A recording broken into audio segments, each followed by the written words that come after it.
J'ai lentement réalisé que l'écriture de ce livre et tous ces événements faisaient en fait partie de ma personnalité.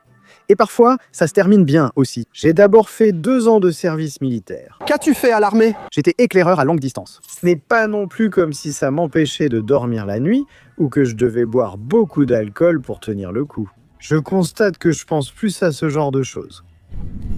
Bonjour mes chers, bienvenue à la deuxième partie. Que fait en fait le professeur Dr Michael Zokos? La première partie, vous pouvez la regarder. Aujourd'hui, on continue car à chaque tournage avec le professeur Michael Zokos, on parle beaucoup. J'apprends tant de choses passionnantes que je veux les partager avec vous. Profitez de la seconde partie. Ici aussi, c'est génial. Une académie des 1000 cadavres où ils pratiquaient des autopsies illégales. Histoire incroyable à Berlin. Non, Oui, à Berlin. Pré-semestre de médecine, je n'étais pas admis. Tu vas l'entendre tout de suite. Tout non, il y avait... effondré. Non, une académie illégale pour autopsier des cadavres. Et qui a amené ces cadavres là-bas? Ils ont acheté ça aux États-Unis. Sur cadavre24.fr. Oui, dans certains États, tu peux acheter des cadavres ou des parties. Et ils les ont effectivement fait expédier et livrer via l'aéroport de Francfort. Et c'est passé par la douane. Vraiment. Et la douane nous embête quand on commande du Red Bull du Japon. Oui, bien sûr, mais tu peux avoir des morceaux de cadavres. On apprend des choses avec toi, c'est divertissant, c'est instructif. Comment montes-tu sur scène? Tu te prépares encore sérieusement ou tu es nerveux? Tu bois un verre? Non, ni l'un ni l'autre. Donc je ne suis ni nerveux ni en train de me préparer. J'ai tout ça dans la tête. C'est ça qui est bien. Quand tu es un expert dans ton domaine, personne ne peut te tromper. Tu racontes seulement ce qui est correct. Je n'ai pas à mémoriser de chorégraphie ou de texte. Je regarde les images et raconte ce qui me vient. Qu'est-ce qui te vient à l'esprit? Celle-là, elle court? Oui, c'est un peu comique ici, tu vois. Avant, il y avait des histoires de démembrement. Et maintenant, ils reprennent leur souffle. Aaron doit maintenant vérifier si on m'entend aussi tout en haut, au niveau P5. Oui, génial, super acoustique, super salle, parfait. C'était mon premier livre ou livre audio. Les morts flottent toujours à la surface. Les morts sont-ils toujours pâles? Comment se fait-il qu'à un moment donné, tu aies dit « Je veux écrire un livre » ? J'ai conseillé un auteur de thriller, et il m'a alors demandé de lui raconter un peu mes affaires. Et puis il a dit « Toutes ces histoires, vous devriez les écrire ». Et je me suis dit « Oui, on pourrait faire ça ». J'ai cherché une maison d'édition pendant 2 ou 3 ans, car on me disait que personne ne voudrait lire ça. Médecine légale et mort, écrivez donc quelque chose de philosophique sur la mort. Mais je ne suis pas philosophe, je suis médecin légiste. J'ai mis très longtemps à trouver une maison d'édition. Mon premier livre était « Sur la trace de la mort ». Et ça a ensuite été un best-seller. Oui, hein, j'y ai pris goût. D'abord des essais, puis coupés avec Sébastien Fitzer avant de passer à la fiction. Ça rend fier? Des autocollants? Oui, enfin, oui. Oui, la réponse c'est oui, je m'en fiche. Aaron, oui, en fait, oui. Pour moi, l'important, c'est que les lecteurs et lectrices apprécient et que je reçoive des retours de leur part. Bien sûr, une place sur la liste des best-sellers, c'est super, et ça veut dire que tu as de bonnes ventes. En fait, ce que je veux, c'est le retour des lecteurs et lectrices, qu'ils aiment lire mes livres et qu'ils passent de bons moments avec. C'est bien plus important qu'un autocollant comme ça. Quel livre parle plus vite? Le premier patient, parce que c'est le plus récent. Depuis quand date-t-il? Il vient de sortir le 2 juin. Félicitations, parce que ça fait combien alors? C'est le 26e, le 27e est prêt et sortira en septembre. As-tu dit, comme Quentin Tarantino, que tu arrêterais un jour à 111? Non, mais je me suis un peu fixé la limite à 60, que peut-être j'arrêterai les livres à 60 ans. À 60 livres ou à 60 ans? À 60 ans, d'accord? Je suis fan de romans policiers et j'aime écouter Mordlust, un excellent podcast. Je leur passe le bonjour. Et ils ont parlé à l'époque de l'affaire Silvio SMHM.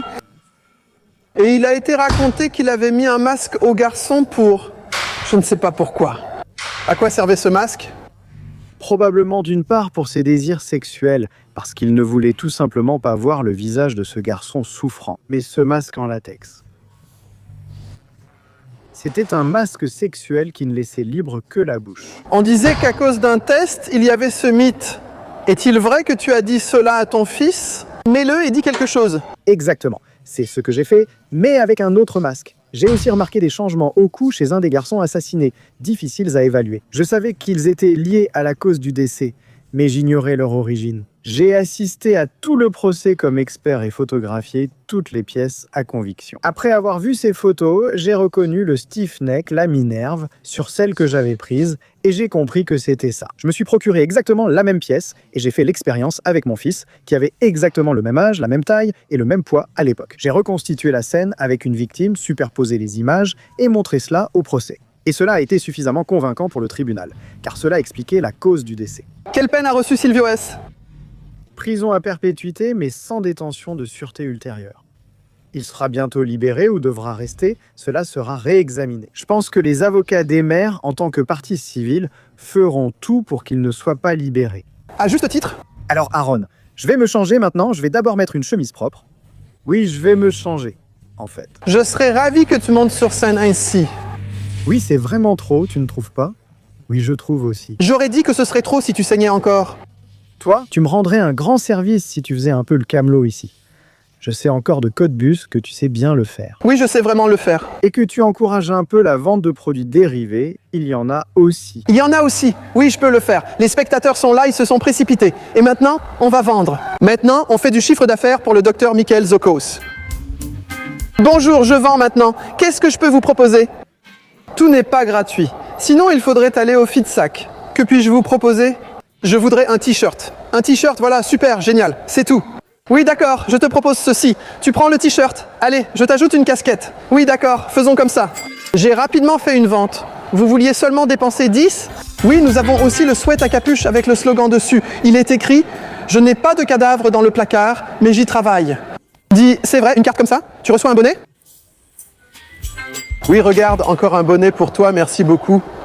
Dois-je le mettre chez Zokers ou dans mon sac? Peu importe. Très bien. Les tasses noires seront bientôt vides, elles coûtent désormais 15. Je te propose quelque chose. On va faire pierre, feuille, ciseaux. Si tu gagnes, tu récupères ton argent et tu prends les affaires. Si je gagne, je garde l'argent. On fait une manche de pierre, feuille, ciseaux, sans puits, sans rien d'autre. Je fais pierre, 1, 2, 3. S'il vous plaît, bonne journée. Merde, je suis mort de rage. Tu l'as acheté aujourd'hui ou c'était un autre jour? Des gants gratuits? Enterrement de vie de garçon pour le docteur Zokos. Si ça tourne mal, tu sauras éliminer un corps discrètement. Parce que tu te maries, c'est pour moi? Qu'est-ce que tu fais maintenant avant même que ça commence? Je raconte encore un peu de bêtises avec toi, ou alors je ne raconte pas de bêtises, mais des choses normales. Vers 8h moins 10, le technicien du son viendra m'équiper d'un casque micro. Quand tout le monde sera installé, nous commencerons à 20h précises. Ensuite, tu monteras sur scène et... Fais d'abord les 20-30 minutes, puis on verra. On a déjà parlé de tout ça tout à l'heure. D'où tu viens vraiment, ton parcours de Hambourg à Berlin? Ensuite, vraiment... Je dois avouer, j'ai toujours pensé que tu jouais beaucoup. J'ai tellement de cas. Mais après avoir vu presque uniquement des nouveautés dans ta présentation alors qu'on se voit et qu'on discute souvent, je me dis que je pourrais continuer à un moment donné. Si tu n'en veux plus... Il y a toujours quelque chose de nouveau qui s'ajoute. Chez moi, ça peut... Toujours arriver qu'il se passe quelque chose et que tu te dises « c'est une drôle de mort ». Non, pas étrange. Enfin si, récemment j'ai eu un cas inédit. On pense qu'en 30 ans, on a déjà tout vu. Il s'agissait d'un mort qui était accroché à un robinet dans lequel il avait mordu.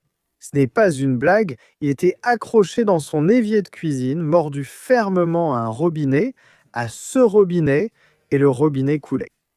C'était du vrai waterboarding, que s'est-il passé? Je n'en ai aucune idée. J'essaie juste de m'imaginer la scène et ma tête explose. Il a manifestement voulu boire de l'eau pendant la nuit et a ensuite fait une crise d'épilepsie.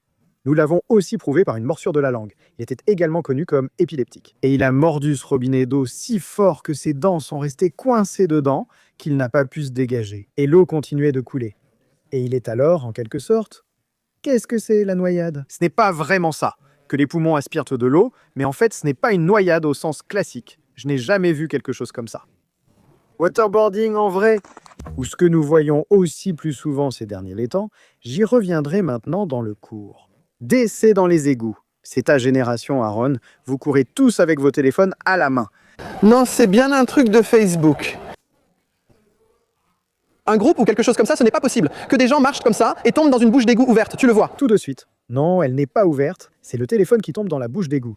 Et il pense « Mon téléphone, c'est toute ma vie ». Il soulève la plaque d'égout et se penche la tête la première dans la bouche d'égout. Mais c'est une mauvaise idée car le puits d'égout fait au moins 2 mètres de profondeur. Suspendu la tête en bas dans un puits de 2 mètres, comment sortir? Malheureusement, il s'est noyé dans l'égout, suspendu ainsi. Est-ce qu'on boit dans les égouts? Oui, s'il y a de l'eau dessous. Je suis tellement impatient, donc j'entends que tu continues ta tournée. À l'avenir? En tout cas, nous avons prévu de continuer ça jusqu'en 2026. Waouh, ça fait encore un petit moment. L'Institut régional continue? Ça continue. J'y travaille 3 jours par semaine. Tu es encore actif 3 jours et en tournée. Exactement. Tu m'as demandé tout à l'heure quand j'ai fait ma dernière autopsie, c'était il y a 2 jours. J'ai autopsié quelqu'un qui était tombé par la fenêtre. En fait, je travaille vraiment les 3 jours où je suis à l'Institut régional. J'ai réduit mon temps de travail à 3 jours. Je dirige toujours une équipe d'une centaine de personnes. Et je suis aussi ici pour faire le travail que j'aime le plus faire. Le podcast n'est plus là en ce moment. Est-ce qu'il y aura quelque chose de nouveau?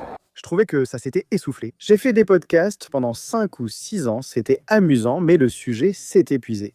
Pareil pour ma série Autopsie avec Jean-Joseph Liffert sur Radio-Télé Luxembourg. Je n'avais plus envie non plus. À un moment donné, on a fait le tour des sujets. Maintenant, j'ai envie de faire cet événement. Quand je n'aurai plus envie de ça, il y aura sûrement autre chose. Peut-être à nouveau un podcast. Mais il faut aussi avoir le courage de le dire. Et parce qu'il se fait quand même 1 ou 2 euros, dire à travers un podcast, non, ça suffit maintenant. Mon podcast a atteint 26 millions de vues. Je sais que c'était le cas l'an dernier, sûrement encore plus aujourd'hui. Bien sûr, on gagne de l'argent avec ça, mais je pense qu'il faut aussi faire tout ça honnêtement et avoir envie de le faire. Un matin, je me suis réveillé en me disant « Oh non, je ne ferai plus de nouvelles saisons. » Je suis curieux, donc on ira en coulisses. Partout où je passais depuis chez moi, il y avait des gens, même complètement à droite sur le côté. Mais c'est bien fait, on te verra sur scène. Mais pas une once de nervosité. Non, non. Quel est le pire qui peut arriver sur scène? Donc le pire qui pourrait arriver, ce serait qu'on ait une panne de courant. Et si tu dépasses le temps, est-ce que c'est grave si tu fais 20 minutes de plus? J'ai toujours entendu dire, je connais toujours les salles. Oh, il faut qu'on démonte maintenant, parce que demain, il y a un tel et un tel qui viennent, et il faut qu'on recommence. Non, on a loué la salle, je ne connais pas la durée, mais on restera sûrement jusqu'à 1 ou 2 heures du matin.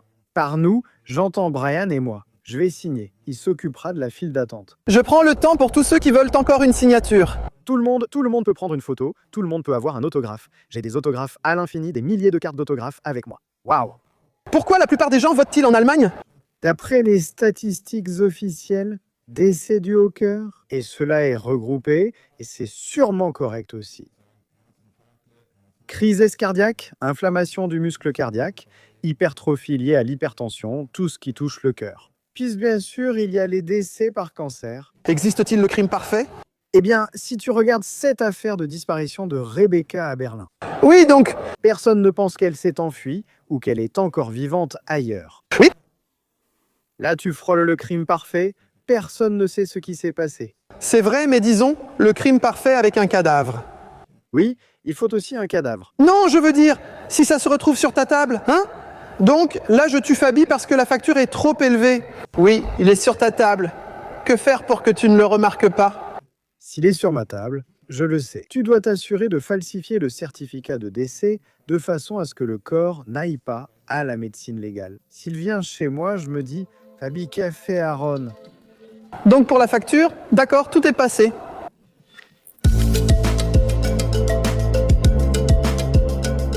Tu as dit? C'est bien plein là-haut. Ça vient un peu.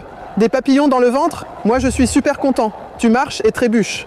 Oui, alors tout le monde rit, on a le premier rire de la soirée, c'est super, l'ambiance est encore plus détendue. D'accord, on se connaît depuis longtemps. On a fait des milliers de vidéos et on a toujours un peu parlé de tout. Fel, je n'ai pas vu ton spectacle. Ensuite, je ferai une critique sans concession de Karl, comme je le souhaite. Dernière question avant le spectacle. Quelle est la mort la plus absurde que tu aies eue à la table? Le portable est déjà en haut du classement. Y a-t-il pire? 3 types avaient en sorti une grenade à main, Seconde Guerre mondiale, qu'ils avaient trouvé ressembler à ce micro, une sorte de grenade à manche. Et puis ils avaient un tonneau en feu et ils y ont fait un feu. L'un a dit « On a trouvé une grenade », il l'a lancée dedans. Un autre a dit « Non, c'est trop chaud pour moi » et il est parti. Les autres ont explosé. C'est vraiment idiot, non? Ça, c'est un niveau. C'était probablement des abonnés à moi. C'est un genre de... Prix Darwin pour les morts les plus stupides. Waouh, d'accord. Bon, alors je vais monter sur scène, mettre l'ambiance et ensuite tu sortiras avec la bonne humeur. Bonsoir à tous. Est-ce que vous avez envie de... Professeur Dr Michael Zokos? Oui? J'étais déjà allé chez le docteur à Cottbus. Et il arrive vraiment régulièrement pendant la conférence que des gens se sentent mal. C'est vraiment le cas. Donc en moyenne, il y a 3 personnes qui vomissent par soirée. Vous riez, mais si la personne derrière tarde, votre soirée sera gâchée. Donc il faut que vous en soyez conscient. Manger, ça vous tente? Professeur Dr Michael Zokos? Oui. Oui, oui, oui.